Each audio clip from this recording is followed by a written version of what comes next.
Hali ya sintofahamu ilitawala nje ya uwanja wa Benjamin Mkapa baada ya Simba Sports Club kumaliza mchezo kwa sare ya mabao 2-2 dhidi ya Esperance de Tunis katika michuano ya kimataifa. Baadhi ya mashabiki wa Simba walionyesha hasira kali kufuatia matokeo hayo, hali iliyopelekea vurugu ndogo zilizomhusisha mwenyekiti wa klabu hiyo.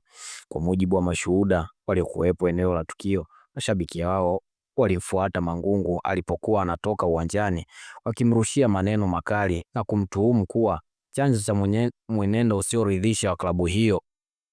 Wengine walifika mbali zaidi na kudai wazi kuwa hawamtaki aendelee kushika nafasi ya mwenyekiti wa Simba Sports, huku matusi yakisikika kutoka kwa baadhi yao.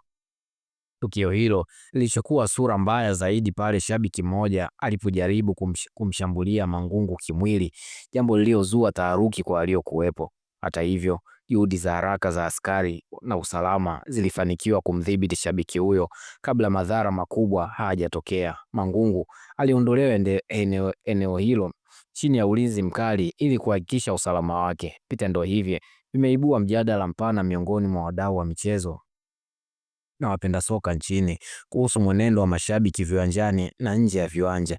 Wengi wamekosoa vikali tabia ya kutumia lugha chafu na vitisho kama njia ya kuonyesha kutoridhika, wakisisitiza kuwa mpira wa miguu unapaswa kuwa chombo cha kuunganisha jamii, si chanzo cha vurugu. Wataalamu wa michezo na viongozi mbalimbali wametoa wito kwa mashabiki kujifunza kudhibiti hisia zao, kuheshimu viongozi na wachezaji na kutumia njia za kistaarabu kutoa maoni yao.